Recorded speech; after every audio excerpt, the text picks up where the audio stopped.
Olá, meu nome é Carlos Guimarães. Vocês estão fazendo um trabalho sobre cinema e eu acho que eu posso ajudar vocês um pouco. Eu tenho uma grande experiência em cinema. Durante muitos anos eu trabalhei no governo, muitos anos eu trabalhei nas empresas norte-americanas, na Paramount, na Metro, na Universal, e depois eu trabalhei muito tempo como produtor independente brasileiro. Então eu tenho uma experiência de Estado, tenho uma experiência internacional e tenho uma experiência nacional.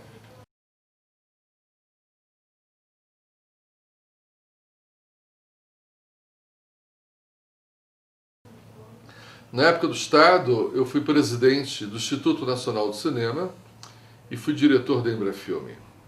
O Instituto Nacional do Cinema era um órgão que estabelecia leis, estabelecia normas de comportamento do mercado cinematográfico. Por exemplo, a mais importante, nós fizemos uma lei que obrigava a cada cinema brasileiro a exibir por mês uma semana de filme brasileiro.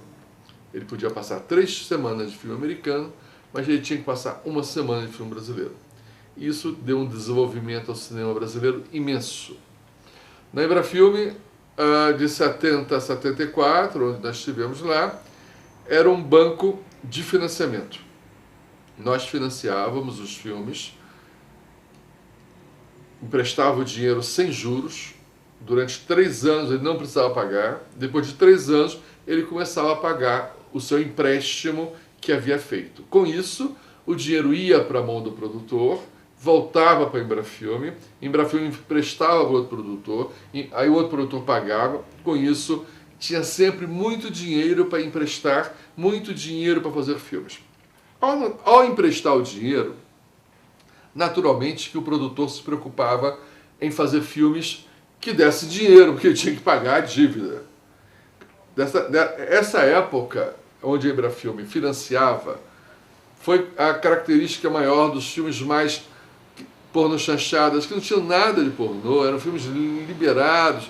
Para aparecer um peito era um problema, aparecer um bumbum era um problema, mas era chamado de pornochanchada.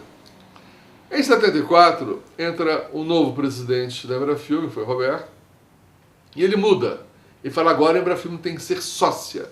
Nada de emprestar e ter que pagar, porque às vezes o produtor não conseguia, tinha dificuldade em pagar. Ele então faz a Embrafilme se associar aos produtores. A Embrafilme entra com dinheiro, é dona de 50% do filme, distribui o filme no mercado, exibe o filme no mercado. Se o filme der dinheiro, a Embrafilme recupera. Se o filme der prejuízo, a Embrafilme perde. O que aconteceu?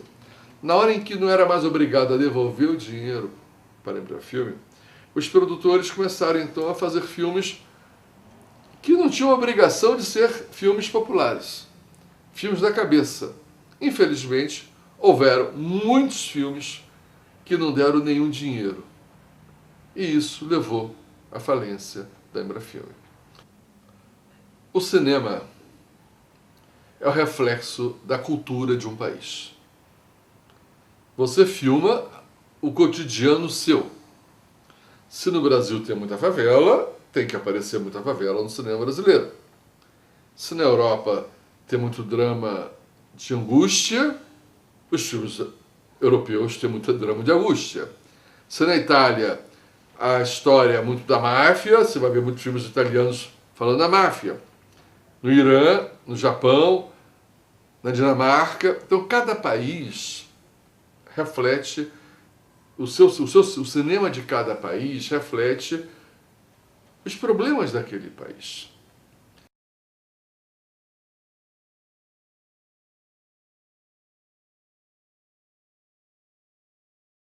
O cinema novo, por exemplo, teve uma importância muito grande no Brasil.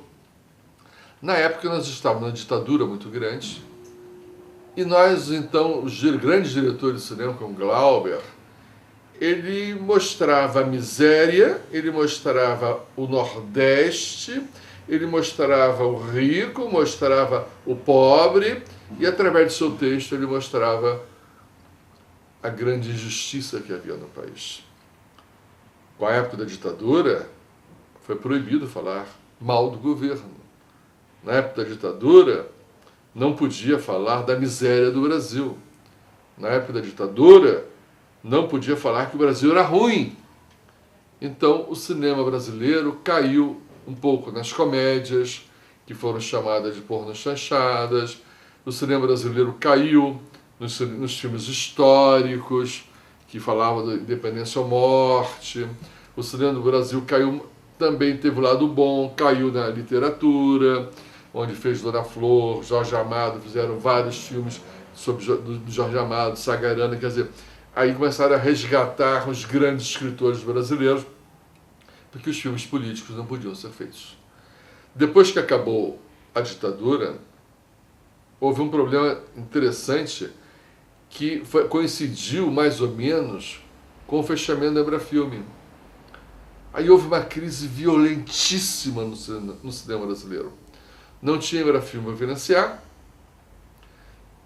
não tinha o dinheiro do Estado para entrar, e aí nós tivemos uma época horrível, que só foi filme pornográfico de 90, 85, 87, 88, 90, 91.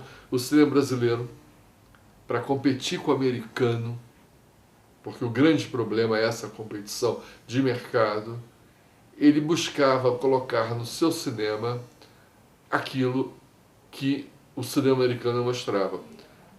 O cinema americano mostrava grandes automóveis, batidas, atropelamentos, tudo isso. O cinema brasileiro não tinha dinheiro, então mostrava pornografia.